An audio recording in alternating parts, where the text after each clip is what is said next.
नमस्कार दोस्तों, स्वागत है आपका हमारे YouTube चैनल जीके ट्रैकर पे। देखिए फ्रेंड, आज के वीडियो में हम बात करेंगे जो हमारी एक सीरीज़ है इंडियन कॉन्स्टिट्यूशन MCQ सीरीज़, जिसमें हम पूरे संविधान को MCQ के फॉर्मेट में कवर कर रहे हैं। आज हम इस सीरीज़ की 25वीं क्लास यहाँ पे कवर करेंगे। लास्ट वीडियो में हमने केंद्र राज्यों के जो संबंध थे उनके विधायी संबंधों के बारे में बात करी, उनसे रिलेटेड जो MCQs थे उनको कवर किया। आज की वीडियो में केंद्र और राज्यों के प्रशासनिक संबंधों के बारे में बात करेंगे। केंद्र और राज्यों के संबंधों से जुड़ी हुई जितनी आपकी समितियां बनी है, चाहे वो सरकारिया समिति हो, राजमन्नार समिति हो, पुंछी आयोग हो, प्रशासनिक आयोग हो, उनसे जो सवाल आपसे पूछे जाते हैं, उनकी सिफारिशें वो सब यहाँ पे कवर करेंगे। राज्य परिषदों को लेकर के हो या फिर जो नदी जल विवाद को लेकर के अधिकरण बने हैं उनको लेकर के, उन सभी सवालों को हम आज के वीडियो में यहाँ पे कवर करेंगे। अगर आपने इस सीरीज़ की पिछली क्लासेस को नहीं देखा है तो आप उनको प्लेलिस्ट में जाके देख सकते हैं। तो चलिए दोस्तों, आज की वीडियो को शुरू करते हैं। आज का हमारा पहला सवाल है, संविधान के भाग 11 के अध्याय 2 में केंद्र और राज्यों के प्रशासनिक संबंधों की चर्चा किन अनुच्छेद में की गई है। जैसे हमने लास्ट वीडियो में भी देखा था कि जो हमारे संविधान का भाग 11 है, इसके अंदर 2 अध्याय हैं, अध्याय 1 और अध्याय 2। जो अध्याय 1 है ये केंद्र और राज्यों के विधायी संबंधों से जुड़ा हुआ है, और जो अध्याय 2 है वो केंद्र और राज्यों के प्रशासनिक संबंधों से जुड़ा है। अध्याय 1 में 245 से 255 के बीच के आर्टिकल हैं और अध्याय 2 में 256 से 263। आपसे प्रशासनिक संबंध पूछा है, यानी ये वाला। ऑप्शन बी सही उत्तर हो जाएगा। ठीक है। अगला, अखिल भारतीय सेवा के अधिकारी किसके अधीन कार्य करते हैं। देखिए, जो अखिल भारतीय सेवाएं हमारी होती हैं, ऑल इंडिया सर्विसेज जो हमारी होती हैं, इसके जो अधिकारी होते हैं ये केंद्र और राज्य दोनों के अधीन कार्य करते हैं, सिर्फ कार्य करते हैं। ठीक है। अगर पूछेगा इन पर अंततः यानी अंतिम नियंत्रण किसका होता है, जो ऑल इंडिया सर्विसेज होती हैं जिसमें IAS आते हैं, IPS आते हैं, IFS आते हैं, इन पर आखिरी नियंत्रण केंद्र सरकार का होता है। ठीक है। इनको सेलेक्ट करने का काम, इनकी भर्ती करने का काम, इनको ट्रेनिंग देने का काम केंद्र सरकार करती है, और फिर इनको सेवाओं में नियुक्ति दी जाती है, कुछ को केंद्र में, कुछ को राज्यों में। जब ये राज्यों में काम करते हैं तो उस समय के लिए केवल राज्यों के अधीन होते हैं, लेकिन आखिरी नियंत्रण किसका होता है, केंद्र का। ठीक है। अगला, वर्तमान में कितनी अखिल भारतीय सेवाएं हैं। भारत में वर्तमान में 3 अखिल भारतीय सेवाएं हैं। इनमें कौन कौन सी हैं, IAS है, इसके अलावा IPS है और IFS है। ठीक है। ये 3 भारतीय अखिल भारतीय सेवाएं हैं वर्तमान में। नई अखिल भारतीय सेवाएं कौन सृजित कर सकता है, किसके पास ये अधिकार है, हमारी राज्यसभा के पास ये अधिकार है। आर्टिकल 312 के तहत राज्यसभा प्रस्ताव पारित करके नई अखिल भारतीय सेवाएं सृजित कर सकती हैं। वर्तमान में 3 हैं। एक IAS है जिसे हिंदी में भारतीय प्रशासनिक सेवा कहते हैं, दूसरी IPS है जिसे भारतीय पुलिस सेवा कहते हैं, और तीसरी IFS है, भारतीय वन सेवा जिसे कहते हैं। ठीक है। अगला, भारतीय वन सेवा यानी IFS को तीसरी अखिल भारतीय सेवा कब बनाया गया था। कई बार ये सवाल आता है कि तीसरी अखिल भारतीय जो सेवा है IFS, इसका पूरा नाम क्या है। ये इंडियन फॉरेन सर्विस नहीं है, ये इंडियन फॉरेस्ट सर्विस है। ठीक है। IAS और IPS के बाद ये तीसरी अखिल भारतीय सेवा है वर्तमान में। इसे बाद में जोड़ा गया था, बाद में इसे बनाया गया, इसे 1966 में बनाया गया था। ऑप्शन बी सही उत्तर हो जाएगा। ठीक है। अगला, निम्न में से कौन अखिल भारतीय सेवा नहीं है। तो इनमें से भारतीय प्रशासनिक सेवा है, भारतीय पुलिस सेवा है, भारतीय वन सेवा है। जो भारतीय राजस्व सेवा है ये अखिल भारतीय सेवा के अंदर नहीं आती है, ये हमारी एक नॉर्मली केंद्रीय सेवा है, यानी केंद्र के अधिकारी ये होते हैं, अखिल भारतीय सेवा के अंतर्गत नहीं आते। ठीक है। संयुक्त राज्य लोक सेवा आयोग के अध्यक्ष और सदस्यों की नियुक्ति कौन करता है।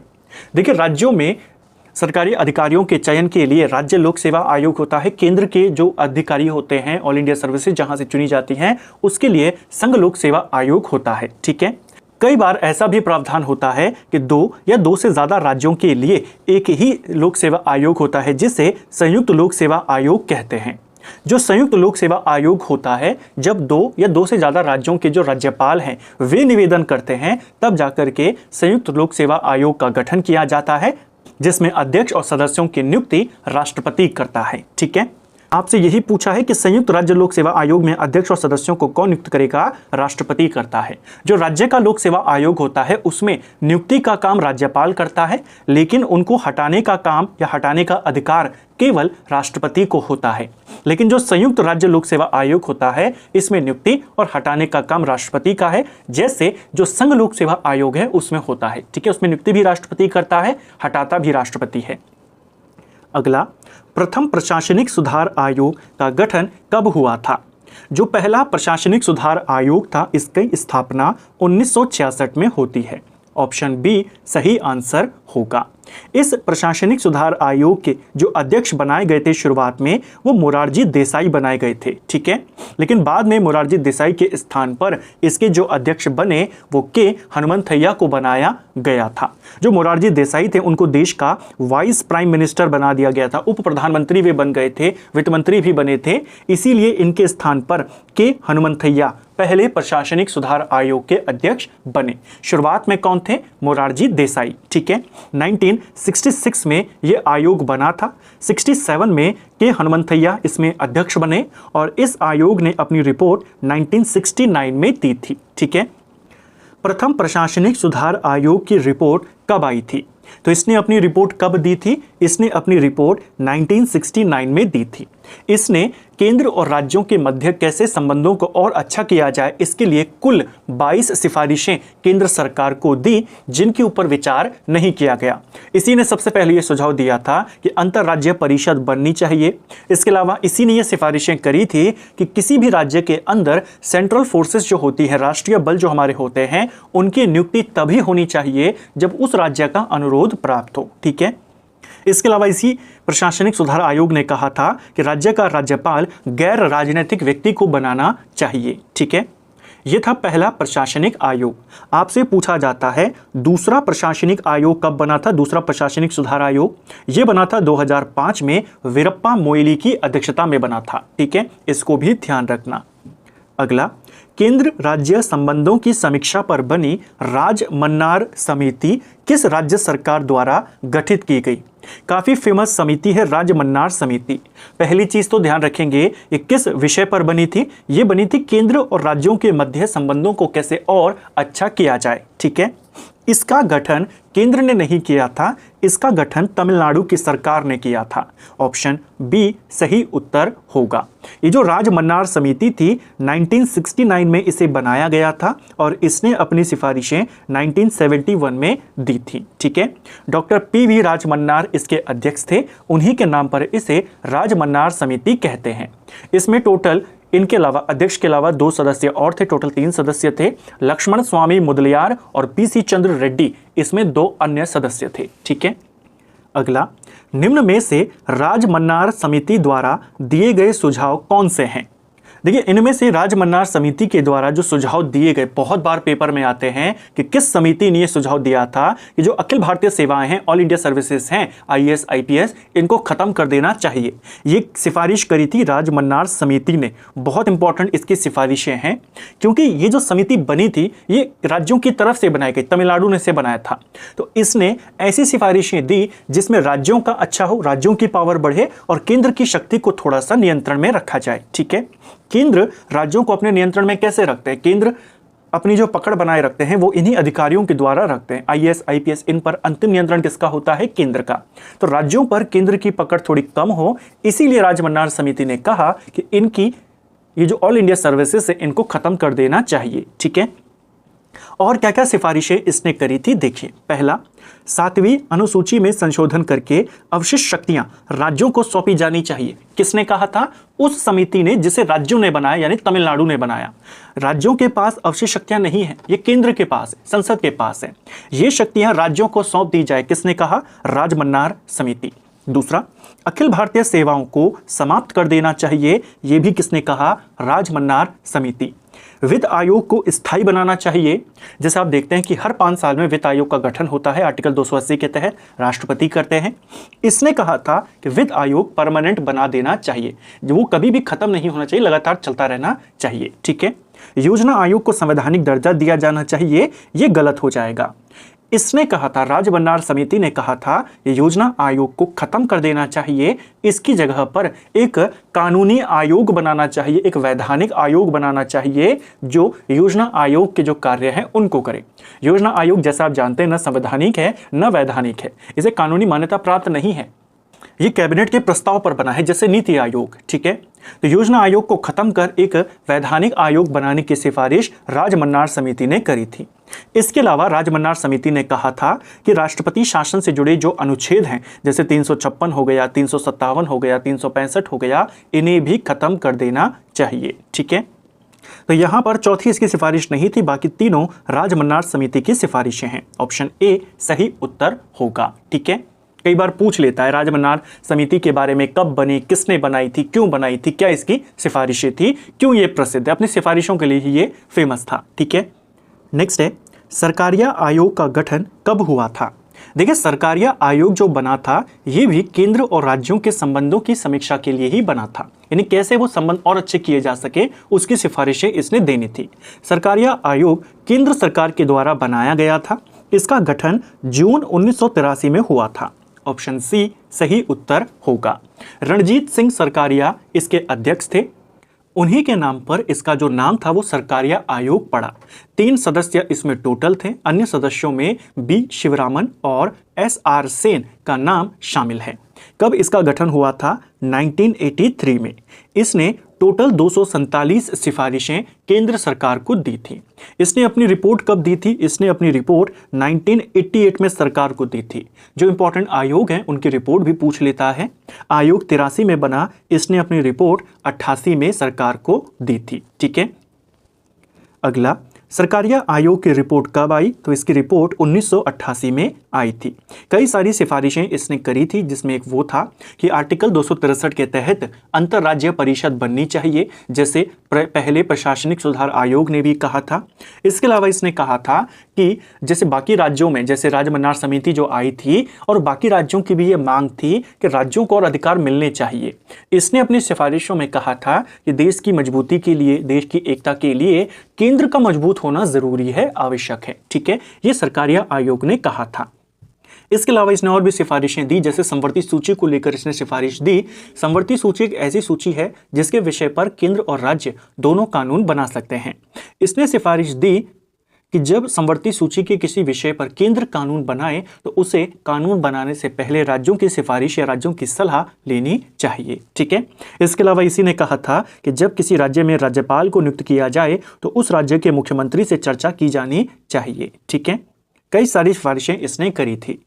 इसी की जो एक सबसे पहली सिफारिश थी कि अंतर्राज्यीय परिषद बननी चाहिए, इसी की सिफारिश के आधार पर 1990 में भारत में अंतर्राज्यीय परिषदों का गठन किया गया था। क्षेत्रीय परिषदें अलग हैं, ये अंतर्राज्यीय परिषदें हैं जो 1990 में बनी सरकारिया आयोग की सिफारिश पर। सिफारिश प्रशासनिक आयोग ने भी करी थी, लेकिन उन पर विचार नहीं हुआ था। ठीक है, MM पुंची आयोग का गठन कब हुआ था? MM पुंची आयोग भी केंद्र और राज्यों के संबंधों को सुधारने को लेकर के बना था। पूरा नाम था इनका मदन मोहन पुंची, उन्हीं के नाम पर इसे पुंची आयोग कहते हैं। ये आयोग 2007 में बना था और इसने अपनी रिपोर्ट 2010 में दी थी। पुंची आयोग बेसिकली जैसे राजमन्नार आयोग ऑल इंडिया सर्विसेज को खत्म करने के लिए जाना जाता है कि उसने ऐसी सिफारिशें दी थी, सरकारिया आयोग केंद्र को मजबूत करने के लिए सिफारिशें देकर गया था और भी कई सारी सिफारिशें उसने दी। उसी की सिफारिश पर अंतर्राज्यीय परिषद बनी। ऐसे ही पुंची आयोग को राज्यपाल से जुड़ी सिफारिशों के लिए जाना जाता है। इसने राज्यपाल की नियुक्ति कैसी हो, राज्यपाल को लेकर के बहुत सारी सिफारिशें दी थी। चलिए उन सिफारिशों को देखते हैं। निम्न में से कौन सी पुंची आयोग ने प्रमुख सिफारिशें की थी? देखिए, पुंची आयोग ने राज्यपाल के पद को लेकर के कई सिफारिशें दी, जिसमें एक थी कि राज्यपाल उसी व्यक्ति को नियुक्त किया जाना चाहिए जो किसी दल से संबंधित ना हो, तो गैर राजनीतिक व्यक्ति को राज्यपाल बनाना चाहिए, ये इसने कहा था। दूसरा, राज्यपाल के निश्चित कार्यकाल की सीमित समिति ने संस्तुति करी थी। अभी हमारे संविधान में आमतौर पे राज्यपाल का जो कार्यकाल होता है वो 5 साल होता है। संविधान में इसका उल्लेख नहीं है। राष्ट्रपति चाहे तो उनको पहले भी हटा सकते हैं। ठीक है, इसने कहा था कि जिसको भी राज्यपाल बनाया जाए उसको निश्चित कार्यकाल दिया जाना चाहिए, कम से कम 5 साल का। ठीक है, राज्यपालों की भूमिका सिर्फ संवैधानिक प्रावधानों के अनुरूप होनी चाहिए, ये भी इसने कहा था। तीनों सिफारिशें इसी ने दी थी। सिर्फ संवैधानिक प्रावधानों के अनुरूप होनी चाहिए, यानी कि वो केवल संविधान के अनुसार कार्य करे, केवल संविधान के ही अनुसार जो भी उसको पद है उसके लिए वो निर्णय ले। बाकी के जो उसको कार्य दिए जाते हैं, जैसे जो भी राज्यपाल होता है वो उस राज्य के सभी विश्वविद्यालयों का कुलपति होता है, तो इस प्रकार के जो दूसरे पद हैं उनको राज्यपाल को नहीं देना चाहिए, ये कहा था पुंछी आयोग ने। तो राज्यपाल को लेकर के ये सारी प्रावधान, ये सारी सिफारिशें किसने करी? पुंछी आयोग। ऑप्शन डी सही उत्तर होगा। अगला, अंतरराज्यीय परिषद किसके तहत गठित की गई है? देखिए, अंतरराज्यीय परिषद के बारे में संविधान में उल्लेख किया गया था, लेकिन यह बनी नहीं थी। सरकारिया आयोग ने जब 1988 में सिफारिशें करी कि अंतरराज्यीय परिषदें बननी चाहिए, सरकारिया आयोग की सिफारिश पर 1990 में केंद्र सरकार के द्वारा अंतरराज्यीय परिषदें बनाई गई आर्टिकल 263 के तहत। ऑप्शन सी सही आंसर होगा। ये जो अंतरराज्यीय परिषदें होती हैं, इनका जो अध्यक्ष होता है वो प्रधानमंत्री होता है। ध्यान रखना, जैसे मैंने आपको ऊपर भी कहा, हम अंतरराज्यीय परिषद की बात कर रहे हैं, हम क्षेत्रीय परिषद की बात नहीं कर रहे हैं, वो अलग होती है। क्षेत्रीय परिषद का जो अध्यक्ष होता है वो गृह मंत्री होता है। अंतरराज्यीय परिषद का जो अध्यक्ष होता है वो देश का प्रधानमंत्री होता है। ठीक है। इसके अलावा अंतरराज्यीय परिषद में सदस्य सभी राज्यों के मुख्यमंत्री या केंद्र शासित प्रदेशों के मुख्यमंत्री और उनके प्रशासक होते हैं। ठीक है। इसके अलावा अंतरराज्यीय परिषद में कैबिनेट के 6 मंत्री भी शामिल होते हैं, इसे भी ध्यान रखना। ठीक है। अगला, अंतरराज्यीय परिषद का गठन कौन कर सकता है? अंतरराज्यीय परिषदें कब बनी थी हमारे देश में? 1990 में। इनको बनाने का काम राष्ट्रपति करता है। ऑप्शन बी सही आंसर होगा।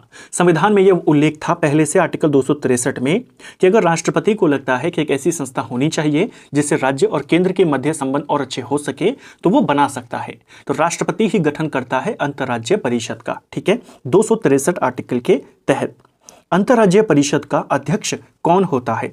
अंतरराज्यीय परिषद का जो अध्यक्ष होता है वो प्रधानमंत्री होता है। ठीक है। क्षेत्रीय परिषदें जो होती है उनका अध्यक्ष कौन होता है, या उसकी जो बैठकें होती हैं किसके नेतृत्व में होती हैं? गृह मंत्री। ठीक है। अंतरराज्यीय परिषद में शामिल कौन कौन होते हैं? तो सभी राज्यों के मुख्यमंत्री या केंद्र शासित राज्यों के मुख्यमंत्री और प्रशासक। इसके अलावा प्रधानमंत्री के द्वारा मनोनीत किए गए कैबिनेट के 6 मंत्री इसमें शामिल होते हैं। ठीक है। 6 कैबिनेट मंत्री।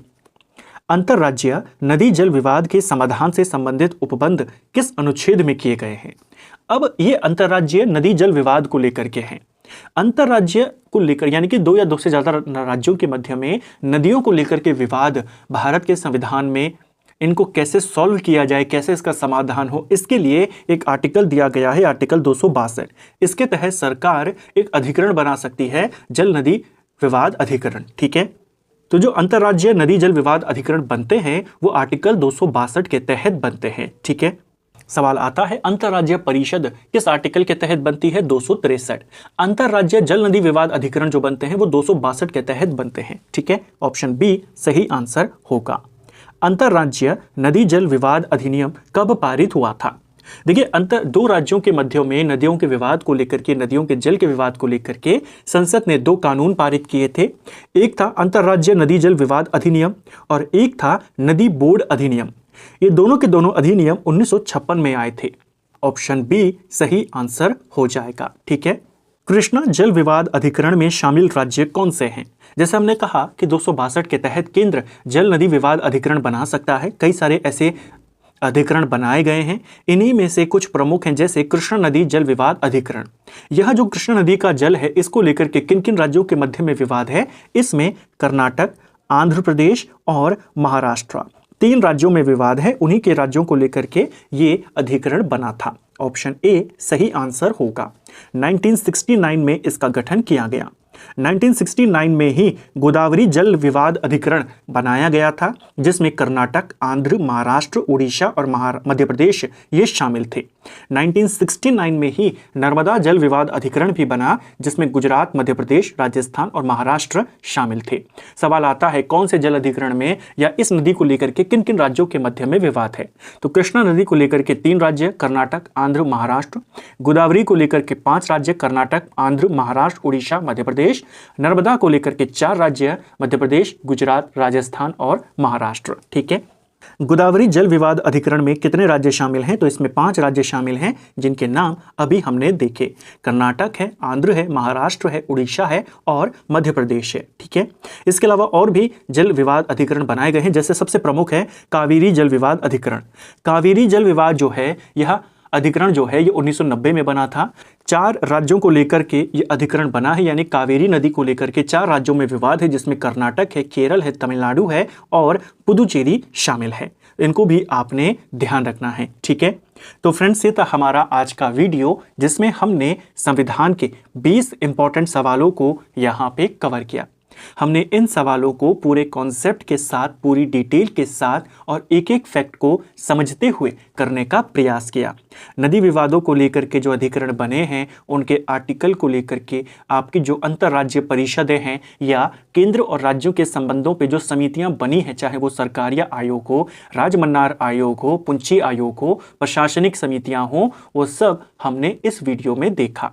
उम्मीद करता हूं आपको आज का वीडियो पसंद आया होगा। अगर आपको ये वीडियो पसंद आई है, वीडियो को लाइक करें, चैनल पर नए हैं चैनल को सब्सक्राइब करें, अपने दोस्तों के साथ शेयर करें। वीडियो आपको कैसा लगा कमेंट बॉक्स में हमें ज़रूर बताएं। Thank you friends.